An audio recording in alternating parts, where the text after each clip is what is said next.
A very good evening, one and all present over here. So, in this class, we'll discuss with the remaining part of the cement. That is, comes with the types of cement and transition zone.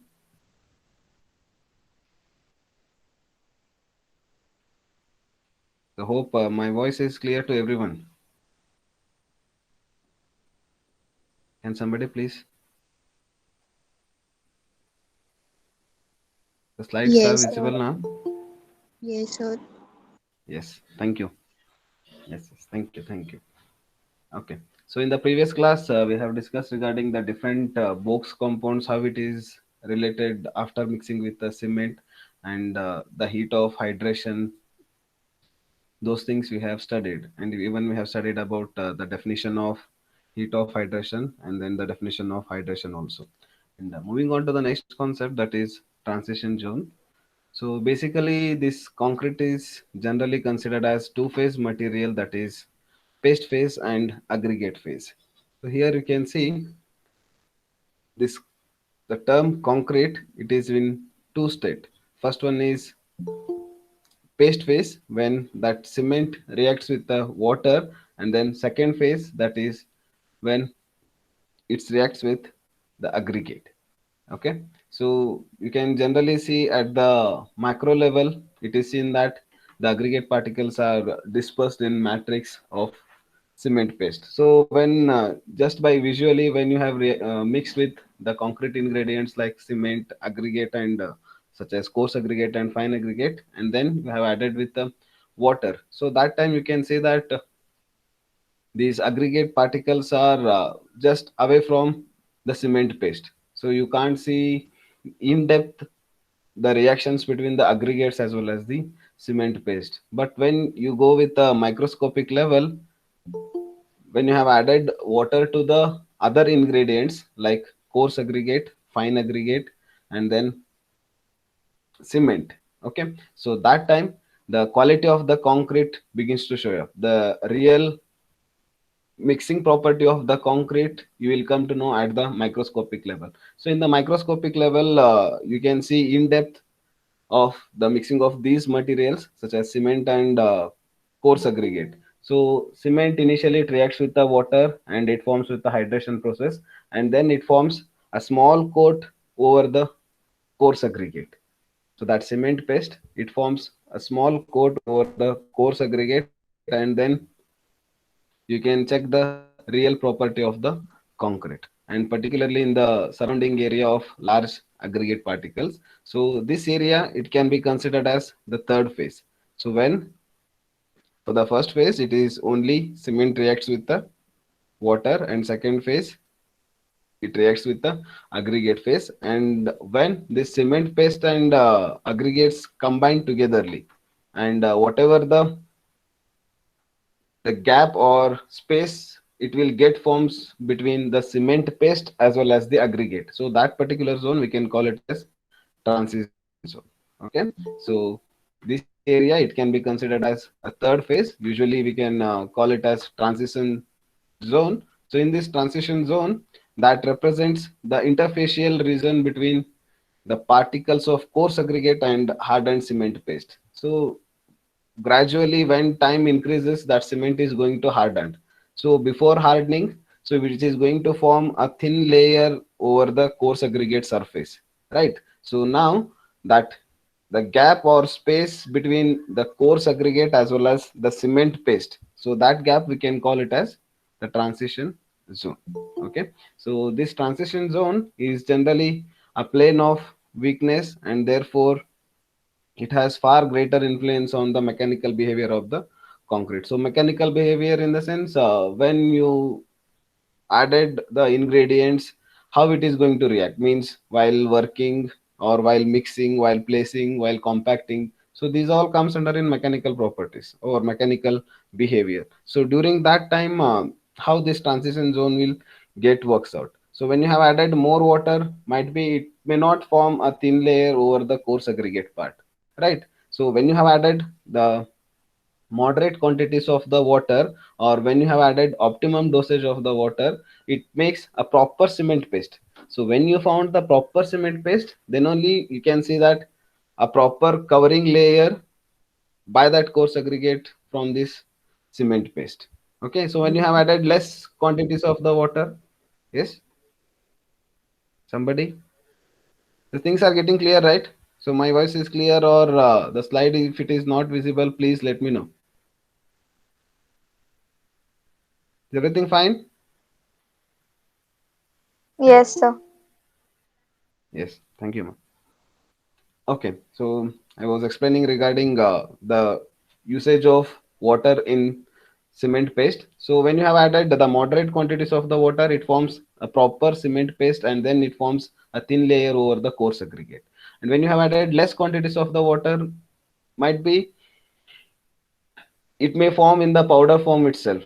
So that powder form, it won't get attached on the aggregate surfaces. So basically, it won't form any transition zone between the coarse aggregate and the cement paste. So you require optimum dosage of the water to form a standard coating layer over the coarse aggregate. And then this and next part, that is water requirements for hydration. So you know the definition of hydration. So hydration is nothing but what? Hydration is the process when, I mean, this is a chemical reaction between cement as well as the water. Okay, so that process we can call it as hydration. So here you have already known about the compounds of the cement: tricalcium silicate, dicalcium silicate, tricalcium aluminate, and tetracalcium aluminoferrite. Okay, so these are the four box compounds what you can see in the cement, right? So in that C3S, what we have studied, that is tricalcium silicate, that requires around 24% of the water by weight of the cement. Okay, so here how you need to calculate the water quantity by the weight of the cement. For example, you are taking around 1000 grams of the cement. So for that you require 240 ml of water, that is by weight of this C3S. Okay, so in that, what you can see, this C3S, that is tricalcium silicate, it requires around 24% for the hydration process. Okay, 24% of water, that is by the weight of the cement. For example, how you need to calculate the total water quantity for the cement. So for this C3S, you are taking around 1000 grams of cement. Okay, so for this 1000 grams, 24% you need to add, that is 24 divided by 100 to around, so this 00 will get cancelled, so it will be around 240 ml. Okay, so it indicates what? This 240 ml for 1000 grams. So now we have considered the original weight of the cement will be 1000 grams. So here in this 1000 grams of the cement, 240 ml which is required for this hydration process, only for this C3S element. Okay, so and the one more, that is C2S, that requires 21%. So C3S, it requires 240 ml, and then C2S, that requires 210 ml. So that is by weight of cement. Understood? So how we are going to calculate the water required for the hydration process. So for 1000 grams of cement, C3S requires 240 ml of water for the hydration process, as well as C2S, that requires 210 ml of water. Right? So total togetherly we can call it as 240 and 210, around 450 ml. So 450 ml of water which is required to complete the hydration process by this C3S and C2S compounds. And in the second point, you can see it has also been estimated that on an average around 23% of water by weight of the cement which is required for chemical reaction with Portland cement compounds. So Portland cement, in the Portland cement compounds, that chemical reactions which requires around 23% of the weight of the cement. That means for 1000 grams of cement we require 230 ml of water which is required for hydration process. I mean, sorry, for this chemical reaction. So chemical reactions means the chemicals which are present in the cement, that is calcium oxide, Al2O3, Fe2O3, SiO2, MgO, right? So whatever the different chemical compounds which are present in the cement, so that reacts with the water, that is H2O, and it forms that chemical reactions, that is only we can call it as hydration. So only 23% which is required to complete the hydration process, that one we can call it as chemical reaction. And here this 23% of the water chemically combines with cement, and therefore which is called bound water. So whatever the water we are going to use for this process, around 230 ml, so this 230 ml we can call it as bound water, because this 230 ml which is required for the chemical reaction process, so that water we can call it as bound water. So that provides the proper bonding between the cement as well as the aggregate. So a certain quantity of water which is embedded within the gel pores. So when you have added water, yesterday we have seen there are two mechanisms what we can see. One is with a large quantity of the water, so that the hydration process will takes place in earlier time, and in the second process, that water which percolates within the cement body, right? So here a certain quantity of the water which is embedded in the sense which is drink by that cement molecule, right? So that particular additional water we can call it as this bound water. So basically that is absorbed by gel pores. So gel pores are nothing but these gaps which will forms within the cement molecules. Okay, so that particular gaps which is absorbed by, I mean which is filled by this water. So this 23% which is generally requires for chemical process, and this water is known as gel water. So gel water is nothing but what? The additional water which is filled in the gel pores. So that particular water we can call it as gel water. So about 15% of by weight of cement which is required to fill up this gel pores. So you have seen cement particles like this might be you can take. So this is a bunch of cement. So here small particles will be there.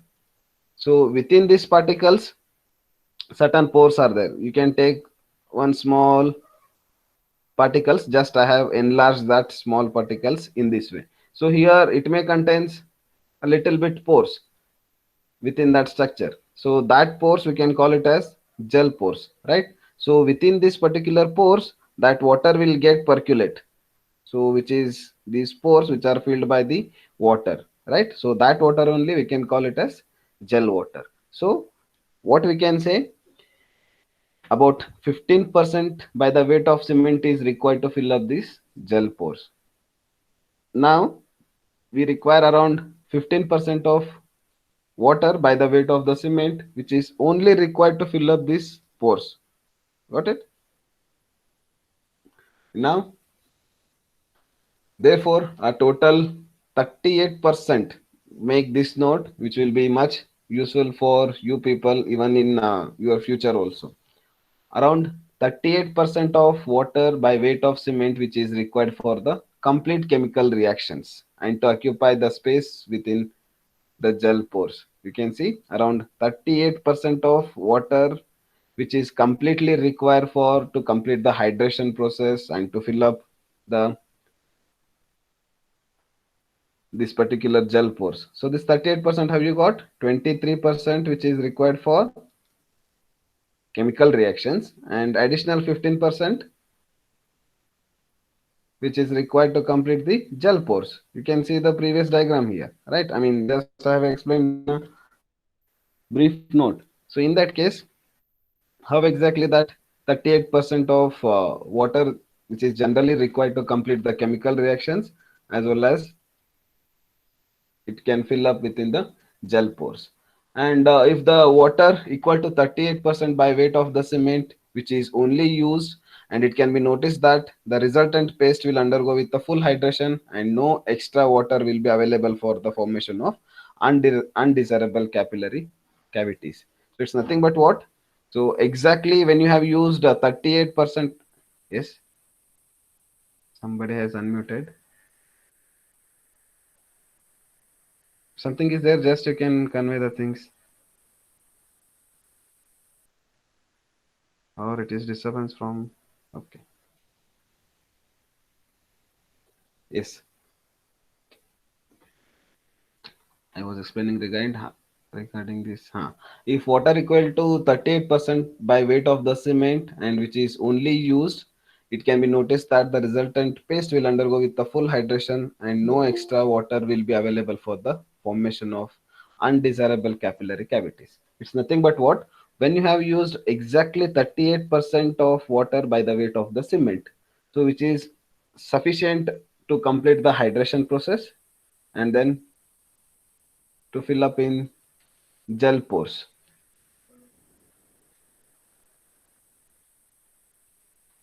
Yes, somebody wants to tell something means just you can convey the things.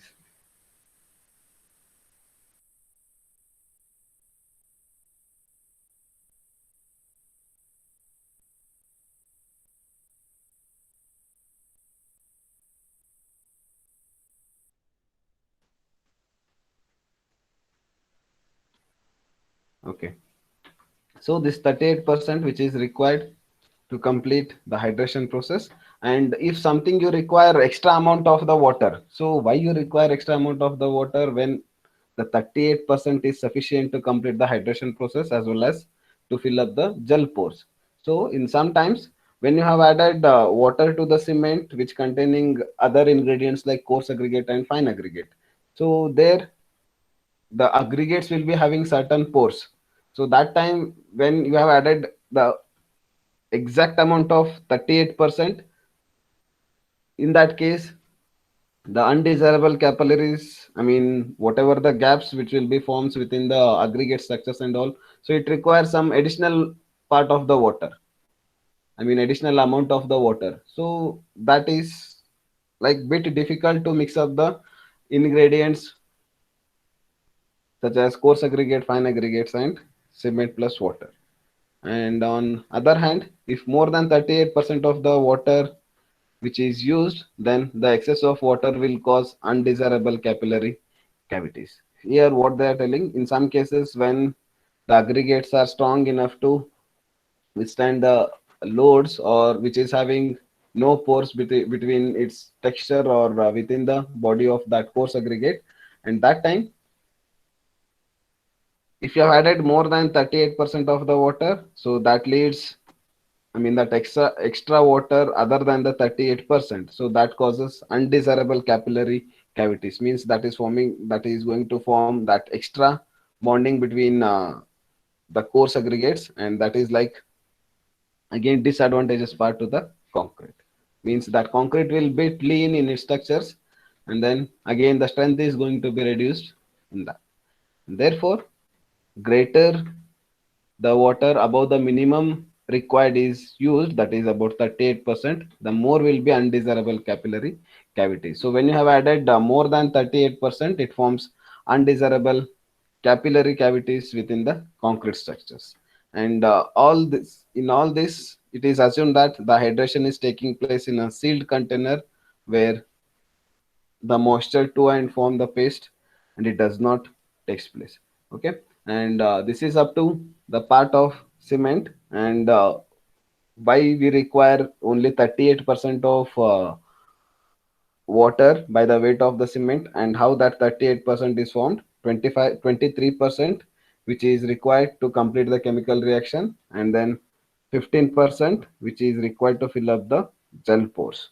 Okay, that is the main reason of selecting that 38% by the weight of the cement.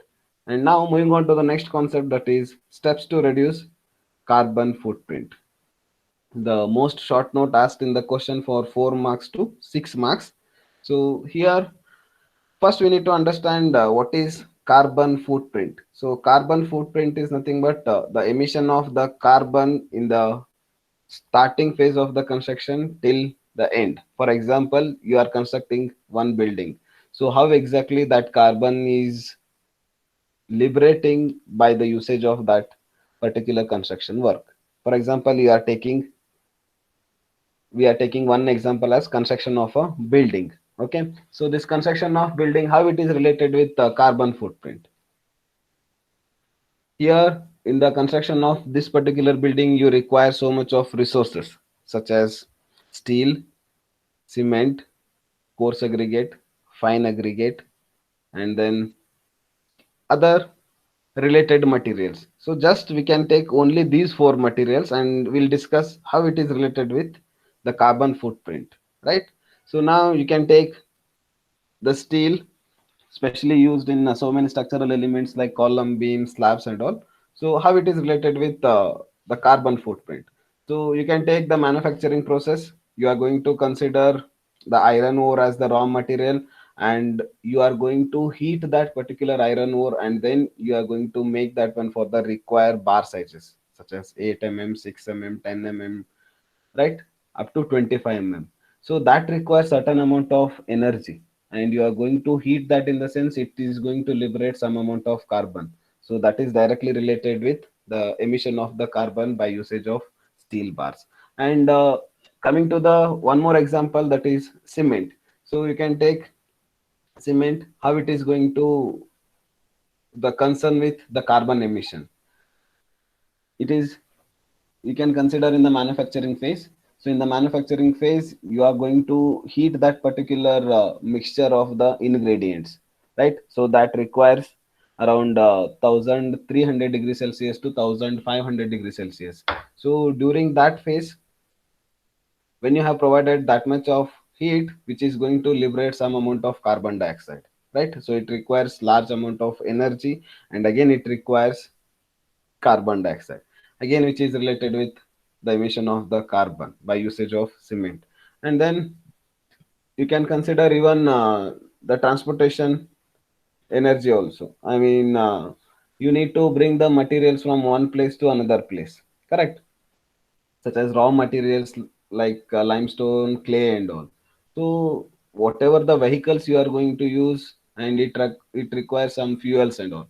So after burning the fuel, again it is going to liberate the carbon dioxide. So these all things related with this carbon footprint. So not only this cement and steel, you can take any materials, one or other construction materials, it is directly or indirectly related with this carbon footprint.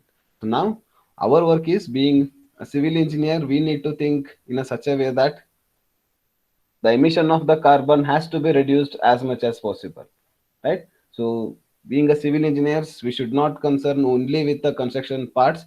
We need to think about environmental aspects also, and we need to take care our environment such that today or tomorrow which is going to give us with a good benefits. So for thinking that one in the mind, we need to think about the emission of the carbon, and we need to try to reduce those emission of the carbon during the construction phase.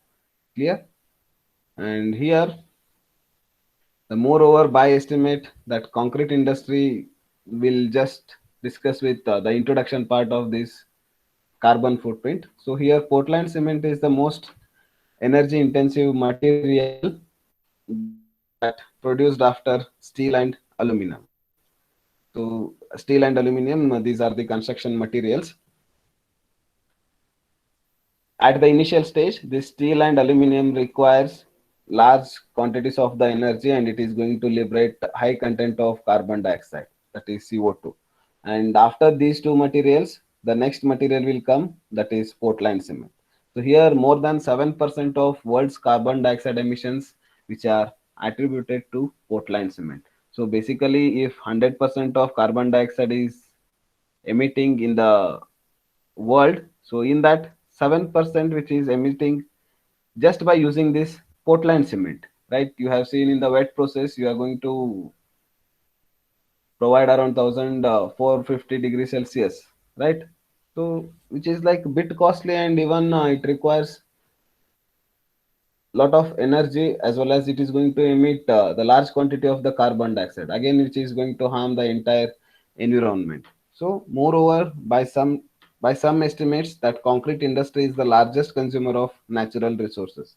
So here you can think about the consumption of the resources, especially the natural resource.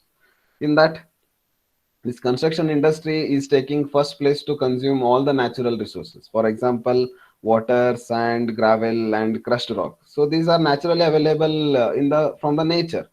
So directly we are going to extract that one and we are start using that one in the construction aspects, right? So construction that takes a first place to consume all the natural resources.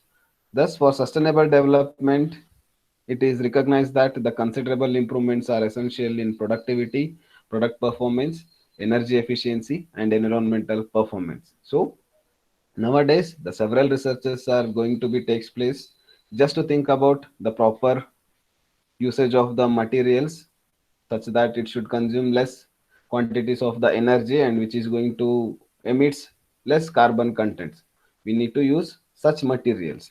And then productivity, so by consuming less quantity of the resources, it need to provide the better product at the end of the process.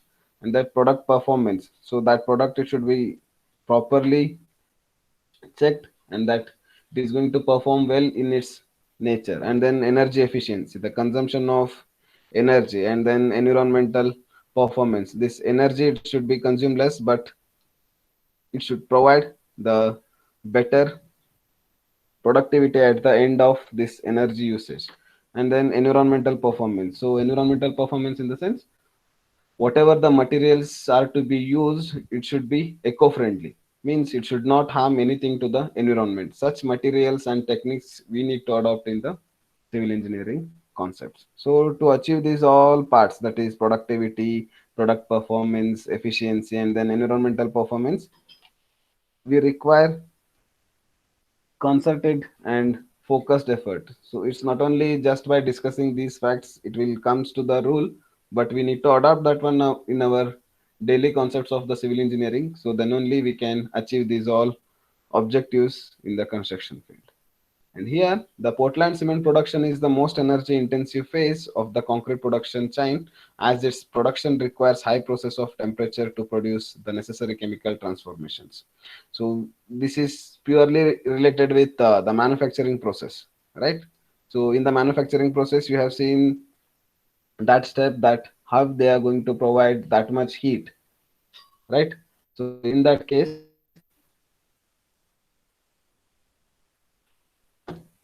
we need to check with respect to the energy required in that. So chemical transformation is going to be takes place by providing the necessary heat. In that case, the cement manufacturing accounts for about 80% of the total concrete industry's power consumption. So in addition, a large amount of energy is required to transport aggregate and their ingredients. So as we all know that concrete means what? The mixing of ingredients such as cement, sand, coarse aggregate, and then water. So these are not locally available just beside our construction site. So we need to bring that one from the specific locations. So that requires huge transportation cost, and that transportation it requires some fuel to bring those. So that fuel which is going to emit carbon dioxide, right? So these all which directly or indirectly which is related with the carbon footprint. And then here the material transportation cost that account for 20% to 50% of the final cost of ready mixed concrete. So ready mixed concrete in the sense all the materials are available in that plant itself, such as coarse aggregate, fine aggregate, cement, and then water. So just they need to take the required amount of the coarse aggregate, fine aggregate, and then other ingredients, and then they are going to mix. So here the consumption of the energy which is too less, and then the emission of carbon dioxide also which will be less compared to the other conventional method. And here you can see the different steps that is to reduce the carbon footprint. So in exams till now whatever we have discussed that is belongs to the introduction part of the carbon footprint. So in exams if they asked about the short note, you need to concentrate more on these 4 points. Okay, so these are four steps, major steps to reduce the carbon footprint, especially which is occurred by the construction industry, and especially which is used by the material cement. Okay, so here how we can achieve or how we can reduce this carbon footprint in the construction industry. First, we need to go with process improvements. So, as we all know that there are two types of manufacturing process in cement. First one is wet process, and second one is dry process.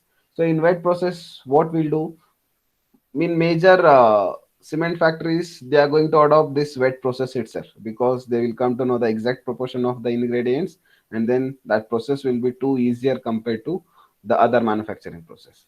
But here in the wet process, you will take the ingredients and you will mix that one with the water, and then to dry off that water and to form the clinker, you are going to produce around 1500 degrees Celsius of heat. So instead of that, we need to find out alternatives. So after the several research, that dry process has been comes. So in that dry process, you are not going to provide that 1500 degrees Celsius. They are going to reduce that one from 1500 degrees Celsius to 800 degrees Celsius. So it's like what? The change in its process. So that process has been improved. Instead of this 1500 degrees Celsius, they have provided 800 degrees Celsius just to mingle with, I mean, that to form the clinker, right? So it's like what? The process improvement. And then second one is product performance improvement. Product performance improvement in the sense we need to check the quality aspects in each and every stages of the manufacturing process of the cement, so that we need to provide a proper product at the end of the manufacturing phase. Energy efficiency, that is consumption of the fuels or whatever the energy which is required to manufacture this phase. I mean, manufacture this cement.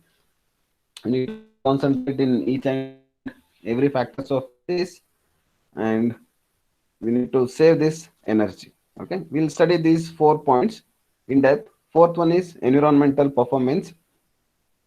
So whatever the materials or whatever the techniques you are going to use, it should be eco-friendly. It should not harm anything to the environment. So like that, we need to choose the techniques and the different materials which is required for the construction process, especially in the manufacturing process of cement. Okay, the first one is process improvements. So that is the first stage to reduce the carbon footprint. So here the improvements in making cement manufacturing process, that is a basic example of this process improvements. That is the industry that can achieve significant improvements in process over the next quarter by a century. Okay, means with the several research and trial and errors, they are going to adopt the few better concepts.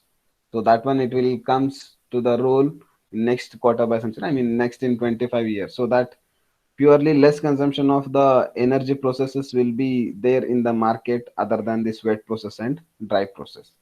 So using a variety of byproducts from the other industries as well as recycled concrete as a constituent materials for concrete production. So here what they are telling,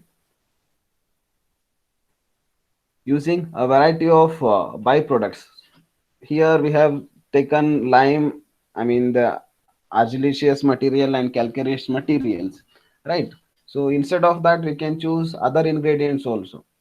Instead of the using the direct concrete, we can take the demolition concrete, and then we need to separate the aggregates, and again we can consider that one for the upcoming construction parts. So there are so many techniques which are there than the conventional one. You can go with the recycled concrete as a constituent materials of the concrete production. So it's nothing but what, one structure which is constructed by the concrete, and it is completed its age, right? So which is going to demolition for the period of time, and after the demolition process, whatever the waste materials will get generated, so that waste material only we can use as the concrete constituents, which is already considered by the concrete, right? So some or other strength it can be achieved. So we will bring that one with a fine size, and instead of the coarse aggregate, we can use that crushed concrete part which is gained by the demolition process. So that is also one thing we can adopt in this part, so that the consumption of cement will be less there. The main reason to take this recycled concrete, it's like the consumption of cement will be less there. Okay, and then achieving optimum particle size distribution of the constituent material. So as per the requirement of the coarse aggregate size, especially it is with 20 mm down coarse aggregate. So that 20 mm down coarse aggregate, we need to get that one by this recycled concrete itself. Okay.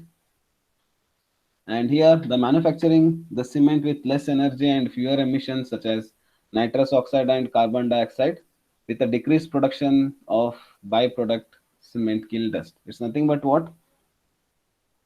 Might be you have seen greenhouse gas emissions. So this greenhouse gas emissions, that is GHG emissions, greenhouse gas emissions. So it's nothing but what? Some of the chemicals which will liberates from the process of industries or by the vehicles or by so many activities from the nature. In that the nitrous oxide as well as carbon dioxide, and along with this methane also it will get liberates, that is CH3, right? So these three oxides that forms this greenhouse gas emissions. So we need to concentrate more on these aspects such that the emission of this nitrous oxide, carbon dioxide, as well as this methane, it should be reduced as much as possible. So that is the contributing whatever we are going to contributing to the environmental aspects, and using the accepted techniques and processes to produce the lighter weight higher strength product. We need to use the different techniques in a such a way that we need to use less quantities of the concrete, but it should achieve more strength. So like that, we need to find out various techniques. So that's nothing but what it indicates. Again, that lightweight concrete, it consume half of the concrete part. So again, that half of the concrete part, again, with respect to the consumption of the cement, it will be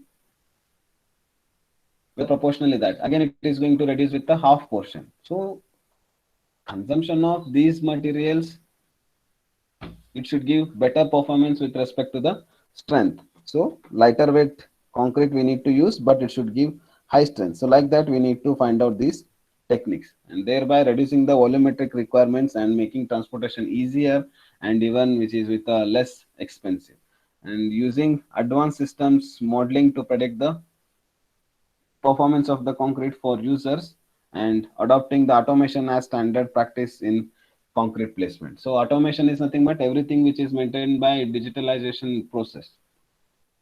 How much concrete which is required for that concrete? If you just turn on the button, so only that much concrete is going to be filled in that particular structural member. So like that, by using the different techniques, we can use the different techniques, and then we can save the materials which is going to be waste in other aspects. And second one is product performance. So using effective, consistent, I mean consistent quality assurance, quality control standards throughout the industry. So you need to adopt the quality aspects since from starting of the any activity till the end, so that product will be achieved with 100% of the quality. So for this we have certain Indian standard code books for selection of the material or by the manufacturing process or for the different test. So in each and every aspects we need to refer this Indian standard code books. Then we can concentrate more on quality aspects of these materials, and making use full use of this non-destructive measurements, sensors, intelligent curing techniques, and other different technologies. They are advanced to the continuously monitor property performance and to maintain the durability. So by considering these all aspects like non-destructive measurements means without destructing any structural members, we need to find out the property of that. So we'll come to know the durability concepts of those structural members which is constructed by the concrete.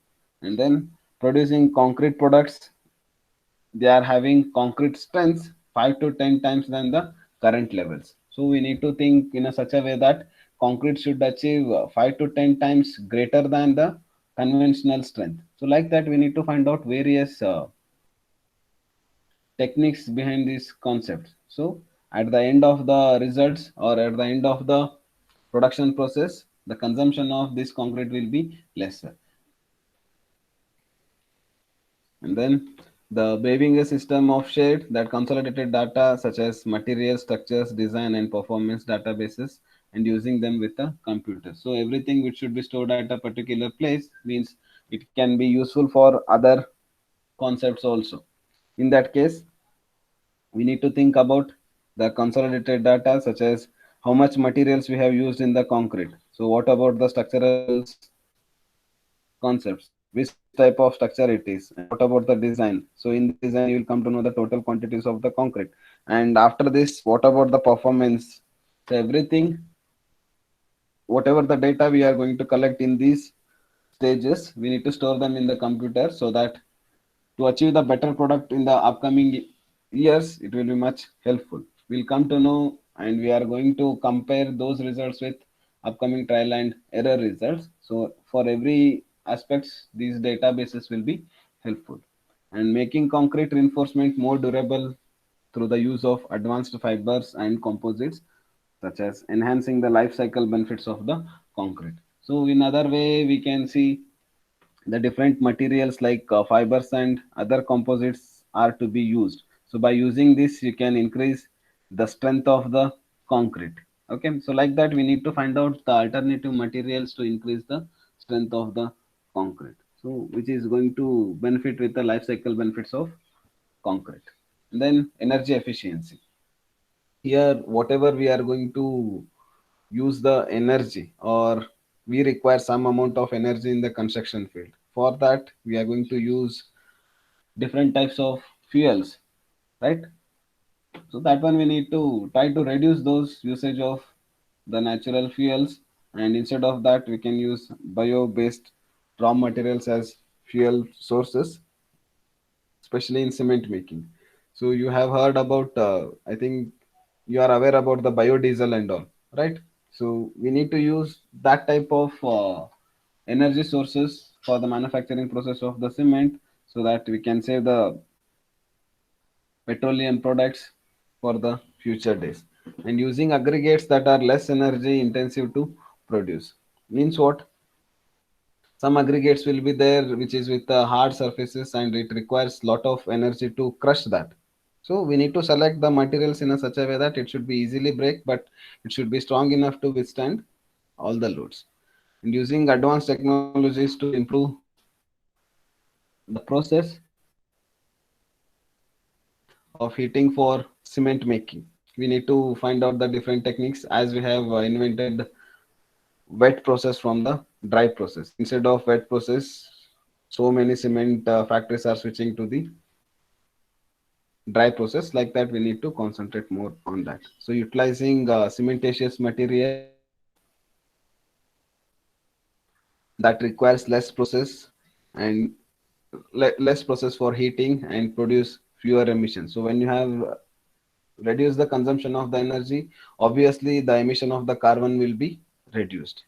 And saving energy by making increased use of recycled waste, and by using those byproducts from within the concrete industry and from other industries in the concrete manufacturing. It's nothing but what, as the construction industry only which is taking a lot of energy in the usage of all over the world, we need to concentrate more on our aspects, such that we need to solve these problems by usage of different materials which are less consumption of energy.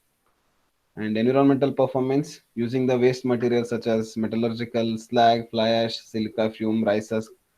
These all are the byproducts which are gained from different industries. This fly ash, as I already discussed about this, which is a byproduct, it can obtain from nuclear power point.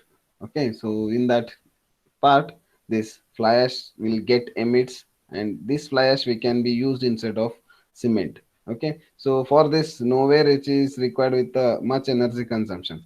Directly only the transportation cost or transportation energy which will be much useful, but other than that the manufacturing process and all, nowhere which is concerned, because it is a byproduct.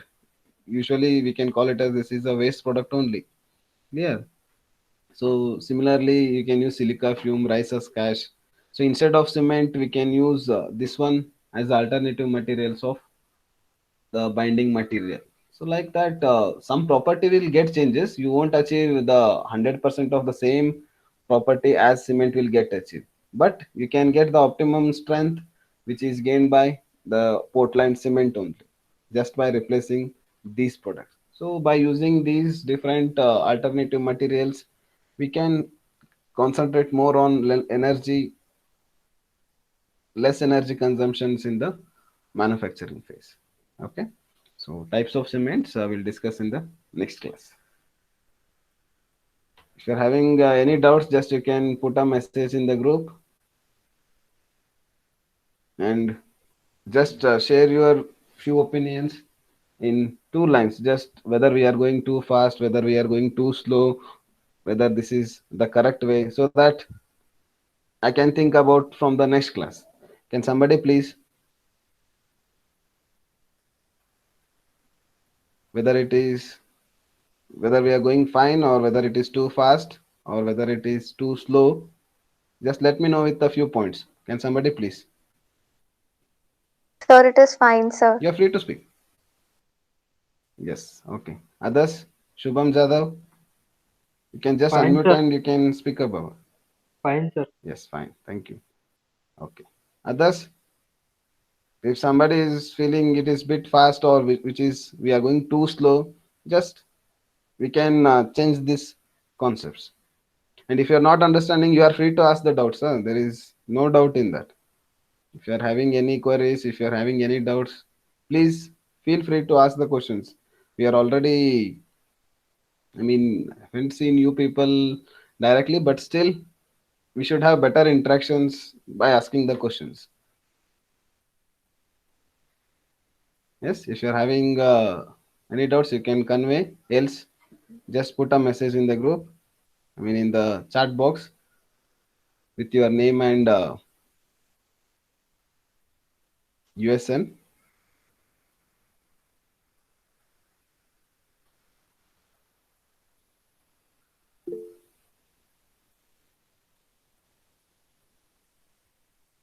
Yes, you can wind up. We will wind up with this class. Further, we'll continue by tomorrow. Thank you.